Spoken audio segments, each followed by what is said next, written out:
والدين يا إخوان قمته الإحسان، أن يعبد الإله كأننا نراه، أو نوقن الإيقان بأنه يرانا. معاشر المسلمين، ولقد قال الشاعر شعرا فنعم ما قال: إني تذكرت والذكرى معرقة مجدا تليدا بأيدينا أضعناه.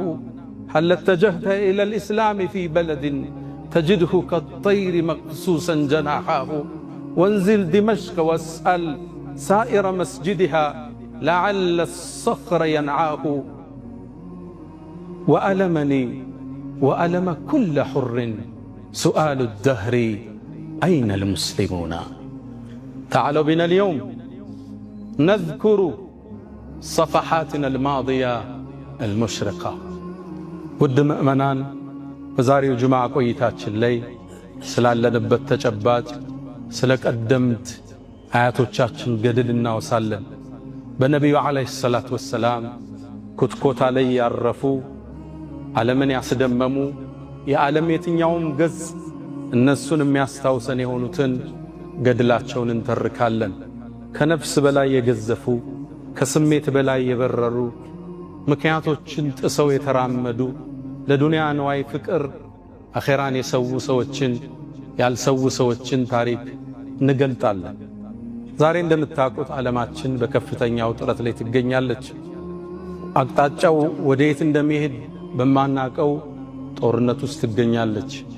አላህ ዓለምን ሰላም አላህ ያድርገው፣ አገራችን አላህ ሰላም ያድርጋት። ታዲያ የዓለማችን ተጽዕኖ አገራችንም ላይ አስተጋብቷል። ነገ ምን እንደሚመስል አናቀው። በተለይ ደግሞ አሁን በሰሞነኛው ጦርነት በኢራንና በአሜሪካ መሃል በሚደረገው ፍልሚያ ውስጥ አንድ ወሳኝ የሆነን ሰርጥ እናገኛለን፣ የሁርሙዝ ሰርጥ። ይህን ስም በተደጋጋሚ ሰምታችሁታል። መዲቁ ሁርሙዝ፣ ዘ ስትሪት ኦፍ ሁርሙዝ፣ የሁርሙዝ ሰርጥ እየተባለ የዓለም ሚዲያ ስለዚህ ሰርጥ ያወራል። ይህ ሰርጥ ምንድን ነው? ሁርሙዙስ ማን ነው ስንል እንጀምራለን። ይህ ሰርጥ የዓለማችን ነዳጅ 25% በዚህ ሰርጥ ውስጥ ያልፋል። የዚህ ሰርጥ መታወቅ በርካታ ነገሮችን ዓለም ላይ ይቀይራል። ይሄው አገራችን ላይ እንኳን ጥላው መጥቶ የነዳጅ ሰልፉ ለጉድ ነው። ይሄ ጉዳይ ወር ሲቀጥል አገራችን ዓለማችን ምን ይመስላል ሚለው አስጊና አሳሳቢ አድርጎታል። አላህ ለአገራችን ሰላም አላህ ያምጣ፣ ሰላሙን አላህ ያብዛል። ታዲያ ይህ ሰርጥ ሲነሳ አንድ ደማቅ ስም ይነሳል። ዛሬ ስለ ፖለቲካው አላወራ፣ ሁርሙዝን መነሻ አድርጌ ግን ደማቁ ታሪካችን መለሳለሁ። ሁርሙዝ ማን ነው? የአካባቢ ፐርሻን ኢምፓየር ይባላል። ኢራንን የያዘው ቦታ የፐርሺያኖች ስርወ መንግስት፣ የፋርሶች ስርወ መንግስት ደማቅ ግዛት ሀያል ነገስታት ነበሩ። ታዲያ ከነሱ ነገስታቶች ውስጥ አንድ ታዋቂ ጀነራል አለ። ማንም አይበግረው፣ ተራራም ቢፈልግ ሰንጥቆ መሄድ የሚችል ታዋቂ ጀግና ጀነራል አለ። ሁርሙዝ ይባላል። ይህ ሰርጥም የሱ መታወሻ ይሆን ዘንድ ቦታው ተሰይሞለታል። ታዲያ በሰይድና አቡበክር ስዲቅ ዘመን ከነቢዩ እልፈት ሰለላሁ ዐለይሂ ወሰለም ከዓመት በኋላ አካባቢ ሰይድና አቡበክር በኻሊድ ብን ወሊድ መሪነት ፐርሻን ኢምፓየርን እንዲከፍቱ ሰራዊቱን አሰማሩ። ኻሊድም ይህን ጦር እየመራ ወደ ፐርሻን ኢምፓየር ሲጠጋ የፋርሶቹ ጦር ፊት ለፊት ተገናኘው። የጦሩ ጀነራል ሁርሙዝ ይባላል። ይሄ ሰርጥ የተሰየመለት። ታዲያ ፊት ለፊት ሲገናኙ ሁሉም ጦራቸውን አሰለፉ። ፍልሚያው ከመጀመሩ በፊት ማንም አይበግረው ሁርሙዝ ወደ ሜዳ ወጣና ኻሊድ የታለ ብሎ ተጣራ። ኻሊድን እንዴት አወቀው? በእርግጥ ኻሊድ 100 ጦርነቶችን አድርጎ ተሸንፎ ማያቅ የአላህ ሰይፍ መሆኑን ዓለም ዝናውን ያውቀዋል። ኻሊድን በመግደል ታሪኩን ሊያሸበርቅ ፈለገና ኻሊድ የታል ወጦ ይፋለመኛል። ከጦሩ መሃል ያ የነቢዩ ደረሳ ኻሊድ ብን ወሊድ ወጦ ተሰየመ። ከዛም ሁርሙዝም አስከተለና ጀግና ወንድ ከሆንክ ውረድና ከፈረስ እንፋለማለሁ። ይሄ ጀግናም ኻሊድ ወረደ። ሁለቱም ፈረሳቸውን መጥተው ወደ ሰራዊቱ መለሱት። ሜዳው ላይ ሁለቱ ተገናኙ። የሁለት ዓለም ጀግኖች ማን ያሸንፍ ይሆን? ፋርሶቹ እርግጠኛ ናቸው እንደሚገለው ኻሊድ። ሙስሊሞቹ ደግሞ የኻሊድን ማንነት ያውቃሉ። ጦርነቱ ሀብሎ ተጀመረ። ሁለቱ ተፋለሙ። ሰራዊቱ ይመለከታል። አቧራው ጨሰ፣ ሰይፎች ተላተሙ፣ ጦሮች ተወረወሩ። ታዲያ ሁርሙዝና የፐርሻን ኢምፓየር የኻሊድን አስደማሚ የጦር ቴክኒክ ተመለከቱ። ሁርሙዝ እንዲህ አይነት ሰው ገጥሞት አያውቅም። እንዲህ አይነት የካራቴ ችሎታ ያለው የጦር አሰነዛዘር፣ የሰይፍ አመካከት ብቃት ያለውን ጀነራል ገጥሞት አያውቅም። እንደተደመመ አቧራው ድንገት ሲገለጥ የኻሊድ ሰይፍ ደም እያፈሰሰ ነበር። ሰሃቦቹ ተክቢር አደረጉ። ያን ትልቅ ጀነራል ኻሊድ ፊት ለፊታቸው ላይ አጋደመው። ኻሊድ ብን አልወሊድ ረዲየላሁ ተዓላ ዐንሁ። ሰራዊቱ ራደ። ሁርሙዝ ይገረፋል ብሎ አላመነም፣ ይሞታል ብለው። ያኔም ኻሊድ ስነልቦናቸው እንደተናደ ሲያቅ ሰራዊቱ ሙስሊሙ እንዲያጠቃ አደረገ። ትልቁን ጦርነት በድል ተወጡት። ያ ጦርነት ካዚማ ይባላል። የተላተሙበት ቦታ ካዚማ ስለሚባል አሊያም ዛቱ ሰላሲል የሰንሰለቱ ጦርነት ይባላል። ሰንሰለት የተባለበት ፐርሺያኖቹ ሰራዊቱን እንዳይሸሽ ራሳቸውን በሰንሰለት አስረው ነው የሚዋጉት። አይሸሹም፣ ግንብ ናቸው። ከሞቱ ይሞታሉ፣ ካልሆነም ያሸንፋሉ። በሰንሰለት ራሳቸውን ጠፍረው ነው የሚወጡት። ይህን ሰንሰለት ጥሰው ኻሊድ ብን አልወሊድ ከሰራዊቱ ጋር ድል ያደረጉበት ታሪክ ሁርሙዝን ያስታውሰናል። የትኛውም የዓለምን ቦታ ብትገልጡ የነቢዩ ዓለይሂ ሰላቱ ወሰላም ተማሪዎችን አሻራ ታገኛላችሁ። የነቢዩ ዓለይሂ ሰላቱ ወሰላም ሰሓባዎች ሰንሰለት ይዞ ይውጣ፣ ሰይፍ ይዞ ይውጣ ጥሰው መሄድ የሚችሉ ጀብደኞች ነበሩ። ከዱንያ ፍቅር በላይ ያለፉ። ኻሊድ የሰለመው ከሁደይቢያ በኋላ ነው። ከፈትሕ መካ አቅራቢያን የሰለመው ግን ከሰለመ በኋላ ከፈረሱ ወርዶ አያውቅም። ወደ አገሩም ተመልሶ አያውቅም። እስልምናን ሲያሰፋ ሀገራትን ሲከፍት ፈረሱ ሳይወርድ ኻሊድ አላህን ተገናኘ። አለፈው በስፋት እዚህ ቦታ ላይ አንስተናል። ወደ ሙዕታ ጦርነት ነቢዩ ዓለይሂ ሰላቱ ወሰላም ሩሞቹን ለመላተም ሲልኩ ጃዕፈር ከተገደለ፣ ዘይድ ከተገደለ፣ አብደላህ ብኑ ረውሓ ከተገደለት ባንዲራውን ተተካኩት ብለው ነበር። ሦስቱም ተገደሉ። ጦሩን ማን ይምረው? ልብ በሉ፣ የሙዕታ ጦርነት ፋርሶቹ ሌላ፣ ይሄኛው ፐርሺያን ኢምፓየር ነው፣ ያንኛው ሮማን ኢምፓየር ነው። ያንኛው ሊላተሙ ነው የሄዱት። 200,000 ጦር፣ ሙስሊሙ 3,000 ጦር ብቻ ነው። ያም ባንዲራ ተቀበሉና ኻሊድ ወይ አንተ እንድትመራው ነው ያዝንልህ አሉት። ያኔ ኻሊድ ባንዲራውን ሲይዘው ነቢዩ ዓለይሂ ሰላቱ ወሰላም መዲና ላይ ሁነው አሁን አሉ ባንዲራው የአላህ ሰይፍ ላይ ወደቃሉ። ነቢዩ ዓለይሂ ሰላቱ ወሰላም ኻሊድ ብን አልወሊድ ተሸንፎ ማያቅ ጀግንነቱ በታሪክ አምድ አሁን ድረስ የጦርነት ስትራቴጂው እየተጠናለት ያለ ጀብደኛ የኔ አንተ አያት ነው ኻሊድ ብን አልወሊድ። 100 ጦርነት አድርጎ ኻሊድ አልተሸነፈም። በአንድ ጦርነት ላይ እጁ ላይ 9 ሰይፍ የተከሰከሰበት ጀግና ባይበግር ነበር ኻሊድ ብን አልወሊድ። እሱም የሚተካው እስካሁን አልተገኘም። የእሱን የጦርነት ስትራቴጂ የሚተካው አልተገኘም። ሮሞች እንኳን ቅድም ያልኳችሁን ፐርሺያን ኢምፓየርን ያሸነፉት ሮሞች እነሱን ሊጋጠም አሰላለፋቸውን ላይ ከፍ ካለ ቦታ ላይ ወጣ። ሲያያቸው ሳቅ ኻሊድ። የዓለማችን ትልቁ ጦር ነው ያነ ጦር። እነዚህ ሰዎች የጦርነት ቴክኒክ አያውቁም ማለት። ታላቁን አመራር ታላቁን ኢምፓየር እንዲህ ብሎ መተቸት የሚችል ጦርነት ስትራቴጂ አላህ የሰጠው ሰው ነበር። ሰይፉን እንደያዘ አላህን ተገናኘ። ሰይፉ አልተሰበረም። ኻሊድ ብን አልወሊድ የሞተው አልጋ ላይ ነው። ሸሂድ ሆኖ አልሞተም። 100 ጦርነት ቢመራ። ለዛ ነው ኻሊድ ብን አልወሊድ አልጋው ላይ ሆኖ የሞት አፋፍ ላይ እንደደረሰ ሰውነቱን አየ። ሰውነቱ ብዙ ቦታ ቆስሏል፣ ተጎድቷል። ከዛም አንድ ቃል አለ፣ አልጋዬ ላይ ልሞት ነው አለ። ያን ሁሉ ጦርነት አርጌ ላ ናመት አዕዩኑል ጁበን አለ። የፈሪ አይን እንቅልፍ ትጣል። ሞት ጦርነት የሚገል ቢሆን ያውን ፍራሽ ላይ አልሞትም አለ። በርግጥም ነቢዩ ዓለይሂ ሰላቱ ወሰላም እንዳሉት አንድ ሰው የእውነት በአላህ መንገድ ሸሂድ ለመሆን አስቦ ፍራሹ ላይም ቢሞት የሸሂዶች ደረጃ ያደርሰዋል ብለዋል። በርግጥም ኻሊድ ከሸሂዶች አላህ እንደሚመድበው ጥርጥር የለንም።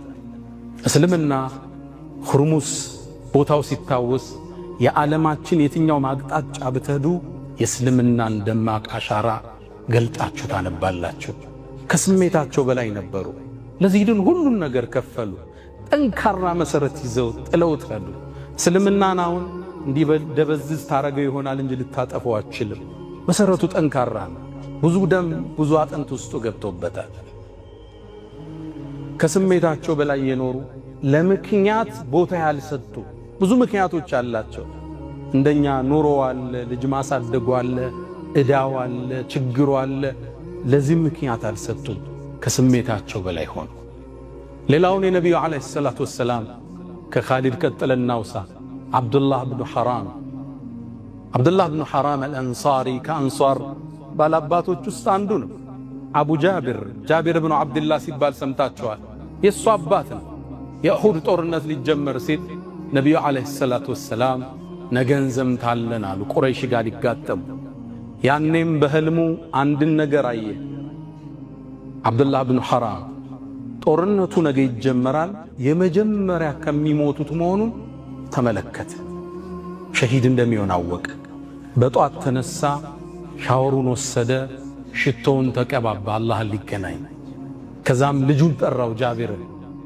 አብዱላህ ብኑ ሐራም 6 ሴት ልጆች አንድ ወንድ ልጅ አለው፣ እሱም ጃቢር ይባላል።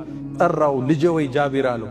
ወንድ ልጅ ያለኝ አንተ ነህ፣ እህቶች 6ቶችን ታያቸዋለህ፣ እነሱን አደራ ተንከባከባቸው። እኔ ነገ ጧት ጦርነቱ ላይ የመጀመሪያ ከሚሞቱት መሆኑን አላህ አሳይቶኛል አለ። ታውቃለህ ደግሞ እዚህ ምድር ላይ እንዳንተ መወደው የለም ነቢዩን ዓለይሂ ሰላቱ ወሰላም ቢሆን እንጂ ካንተ በላይ መወደው ረሱልን ብቻ ነው። አንተ በጣም መወደው ልጅ ነህ፣ እዳም አለብኝ ክፈልልኛል። ጃቢር ይሄ ወጣት ሴት ልጆቹን የማሳደግ እህቶች እዳ የመክፈል ኃላፊነት አባቱ ጣለበት። ጦርነቱ ተጀመረ። አባቱም እዳ አለብኝ ልጆች አሉብኝ ሳይል ገባ፣ ተጋደለ፣ ተሰዋ። ከዛም ቁረይሾቹ ጆሮውን ቆረጡት፣ አፍንጫውን፣ ያልሰሩት ነገር የለም። ነቢዩም ዓለይሂ ሰላቱ ወሰላም ጦርነቱ እንዳበቃ በጨርቅ ሸፍነውት ተገኘ። ጃቢር መጣ፣ አባቱን አየው፣ ተሰውቷል። ገለጠና ሳመው፣ አለቀሰ። ነቢዩም ሊያጽናኑት ጠጋሉና ያ ጃቢሮ ያሉት ብታለቅስ አልቅስ፣ ግን አሉት እስካነሳችሁ ድረስ አባትህም መላእክት በክንፋቸው አጥለውት ነበር አሉት ነቢዩ ዓለይሂ ሰላቱ ወሰላም። ጃቢር ሌላ ነገር ልንገርህ አሉት ስሜቱን ሊጠግኑ። መላእክት ወደ ሰማይ አውጥተው በሰማይና በመሬት መሃል አባትህን አጠቡት ከወርቅ በሆነ ሳህን አሉት። ጃቢር አሁን ሌላ ጥገና ይፈልጋል። ያ ጃቢር አሉት አገኙትን፣ አንተ ጃቢር ሆይ አባትህን እኮ ፊት ለፊት አላህ አናገረው ቀስቅሷል። እንዴት? እሱ ነው የሚያውቅ። አባትህን እኮ ያለ አስተርጓሚ በዚች ምድር ላይ ተከስቶ ያውቅ። ለሱ አባት የሰጠውን ሽልማት ፊት ለፊት አላህ አናገረው ያለ አስተርጓሚ ያለ መልእክተኛ። ከዛም አላህ ጠየቀው፣ አንተ ባሪያዬ ሆይ የምትፈልገውን ነገር ጠይቀኝ ልስጥህ አለው። አላህ ሆይ ያለ ጥያቄ ወደ ምድር መልሰኝና በአንተ መንገድ ዳግም ልሰዋል። አላህ መለሰ፣ ይህም አንደ ይሆን እኔ ወስኛለሁ፣ ወደ ዱንያ አይመለሱም፣ ሌላ ጠይቀኝ አለው። አላህ ሆይ ውዴታህን እጠይቅሃለሁ አለ። ወድጄሃለሁ አለው። አላህ ሆይ አለው ከኔ በኋላ ለቀሩት ሰሃባዎቹ እኔ ያለሁበትን ሁኔታ ንገርልኛል። አላህ ቁርአን አወረደ። እነዛ በእኛ መንገድ የተሰዉትን ሙተዋል ብለህ እንዳታስብ፣ በላህያ ሕያው ናቸው። ዐንደ ረቢሂም ይርዘቁን አላህ ዘንድ ሲሳይ የተለገሳቸው ነው የሚል አንቀጽ ወረደ። መላእክት በአክናፋቸው ያጠለሏቸው፣ መላእክት ሰማይ ላይ ወስደው ያጠቧቸው፣ አላህ ፊት ለፊት ያናገራቸው የነቢዩ ዓለይሂ ሰላቱ ወሰላም ባልደረቦች ታሪካቸው ደማቅ፣ ከስሜት በላይ ከፍ ያሉ፣ ለዲን ለመስራት ያልቦዘኑ፣ ምክንያትን ለራሳቸው ያልሰጡ፣ ልጅ አለብኝ እዳ አለብኝ፣ ኮንቴነሩ እንደተጫነ ነው፣ ፋብሪካው አልተንቀሳቀሰም፣ የቤት ክራዩ ደርሶብኛል፣ የልጆች የትምህርት ቤት ክፍያ ደርሶብኛል ብለው ለራሳቸው ምክንያትን ያልሰጡ እስልምናን ቅድሚያቸው ያደረጉ ሽልማታቸው አላህን ፊት ለፊት ማናገር ሆነ። በርግጥ ጃብር አባቱ በመሰዋቱ ይሄን ዜና ሲሰማ ተጽናና። ሌላን ወጣት እናንሳ። አብዱላህ ትልቅ ሰው ነው፣ ልጆች አሉ። ገና ትኩስ ወጣት አፈላ ወጣት ሐንዘላ እብኑ አቢ ዓምር። ሐንዘላ ከነቢዩ ዓለይሂ ሰላቱ ወሰላም ሰሃባዎች ውስጥ አንዱ ነው። ታዲያ እንደ ወጣት አግቡ የሚባለውን ሐዲስ ሰማና ቆንጆ ኮረዳ መርጦ አገባ። ጫጉላ ላይ ነበር። ሃኒሙኑን እያሳለፈ እያለ የኡሑድ ጦርነት ጥሪት ሰማ። ቤቱ ገባ። ባለቤቱ ጋር ገብቶ ግንኙነት አድርገው ነበር። ወዲያውኑ ከሷ ጋር ተኝቶ እያለ ጥሪ የጂሃድ ተጠራ። ያ ኸይለላህ እርከቢ፣ አንቺ የአላህ ፈረሶይ ተንቀሳቀሽ የሚል ጥሪ ሰማ። ከነጀናባው ልብሱን ለብሶ የጦር ለምዱን አድርጎ ፈረሱ ላይ ተቀምጦ ዘመተ። ጦርነቱ ላይ በጀብድ ተዋጋ። ሰልፉን ሰንጥቆ ይሄ ሙሽራ ገባ። አቡ ሱፊያንን የጦር መሪ ለመግደል ሁሉ ደርሶ ነበር። አቡ ሱፊያን አምልጦት ፈረሱን ገሎበታል። ከዛም ሌላ ሰው መጥቶ ሐንዘላን ገደለው። ሸሂድ ሆኖ ተሰዋ። ጦርነቱ ካበቃ በኋላ ሐንዘላ ሙሉ ለሙሉ ሰውነቱ ረጥቧል። ጸጉሩ ውሃ ያንጠባጥባል። ነቢዩ ዓለይሂ ሰላቱ ወሰላም ሰሃባዎችን ጠሩ። ሐንዘላን መላእክት ሲያጥቡት አይቻለው፣ ሚስቱን ጠይቋት ምክንያቱ ምንድነው አሉ። ሰሃባዎች ወደ ሚስቱ ሄዱ፣ ጠየቋት። ሐንዘላን ነቢዩ መላእክት ሲያጥቡት ሰማይ ላይ አይቻለው፣ ምክንያቱ ምንድነው ይሉሻል አሏት።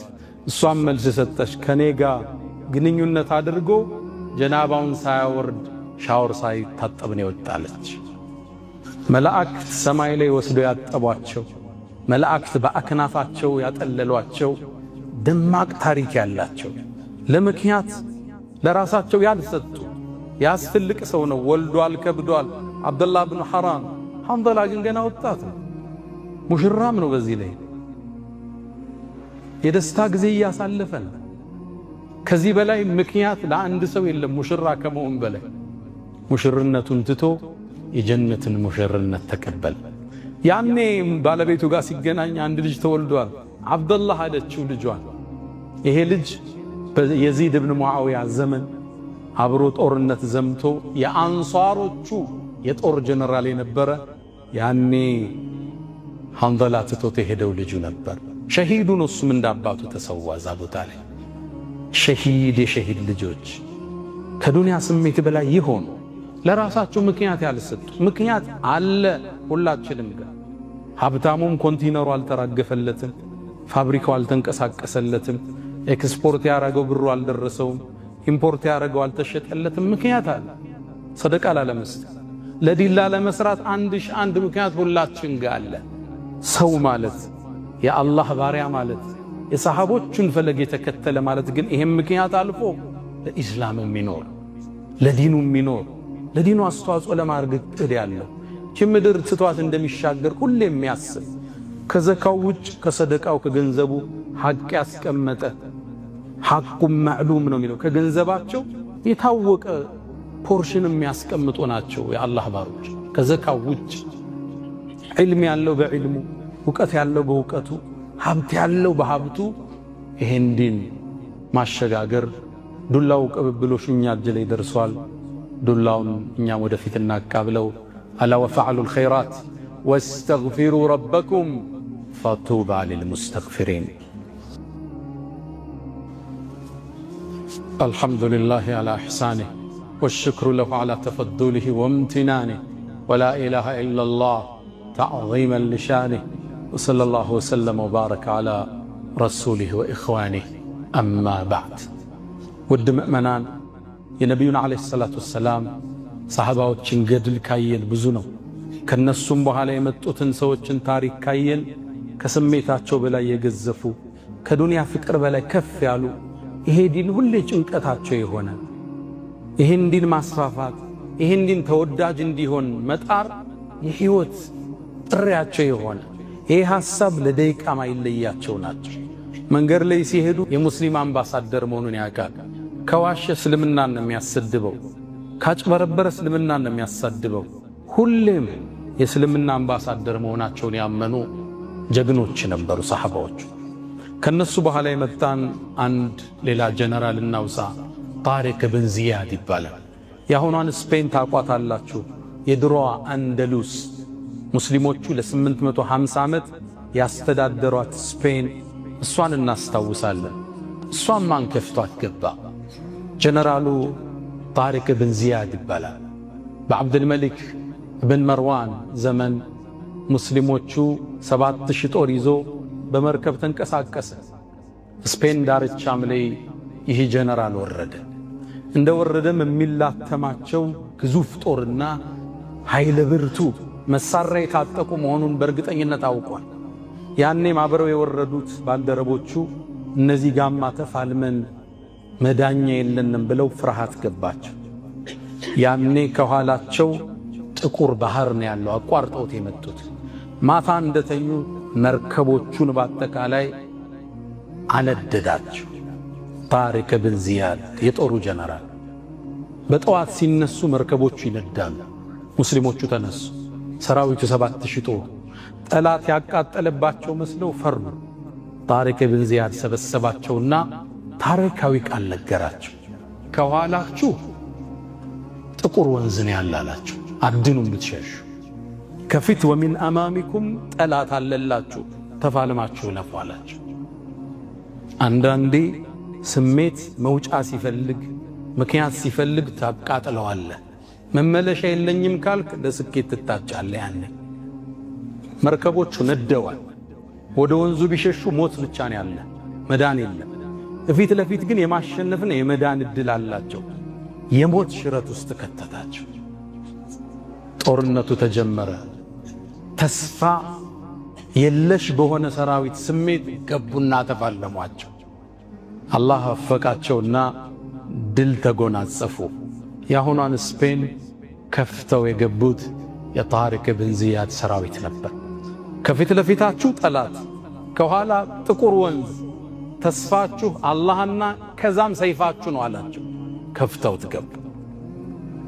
አንዳንዴ በህይወታችን ላይ ወደ ኋላ የሚጎተን መመለሻ የሚሆንንን ምክንያት ለራሳችን ስናሳጣው ድል ነው ከፊት ለፊት ቢጠብቅ። ድመት ይባላል። መውጫ ካሳጣሃት እየመታ መስኮት በር ዘግተህ ዘላምትዝ የማይሆን ቦታ ላይ እንደዛ ነው ያደረጋቸው። ከኋላ ጥቁር ወንዝ፣ ከፊት ለፊት ግን የማሸነፍ እድል አላቸው አላቸው። ከፍተው ገቡ። ሰሃባዎቹ ሲታወሱ፣ ሰለፎቹ ሲታወሱ ጀብዳቸው የበዛ ከዱንያ ፍቅር በላይ ከፍ ያሉ ለዚህ ድን አስተዋጽኦ ለማድረግ ወንዞችን ቆርጦ የተሻገሩ ይሄን ጉዟቸውን ውጤታማ ለማድረግ መርከቦቻቸውን ሁሉ በሳት ያነደዱ የአላህ ጀግና ባሮች ነበሩ። ያ መን تحبون النبي محمد صلوا عليه وسلموا طول المدى فصلاتكم وسلامكم نورا لكم بأمسكم وفي يومكم ولكم غدا إن الله وملائكته يصلون على النبي يا أيها الذين آمنوا صلوا عليه وسلموا تسليما اللهم صل على محمد وعلى آل محمد كما صليت على إبراهيم وعلى آل إبراهيم وبارك اللهم على محمد وعلى آل محمد كما باركت على إبراهيم وعلى آل إبراهيم في العالمين إنك حميد مجيد اللهم عز الإسلام والمسلمين وأذل الشرك والمشركين ودمر اللهم أعداءك أعداء الدين اللهم لا تدع لنا في مقامنا هذا ذنبا إلا غفرته ولا هما إلا فرجته ولا دينا إلا قضيته ولا رزقا إلا وسعته ولا ولدا إلا أصلحته ولا مريضا إلا شفيته ولا غائبا إلا رددته ولا مجاهدا إلا نصرته اللهم إنا نسألك العفو والعافية والمعافاة الدائمة في الدين والدنيا والآخرة اللهم ربنا آتنا في الدنيا حسنة وفي الآخرة حسنة وقنا عذاب النار ألا فأقم الصلاة.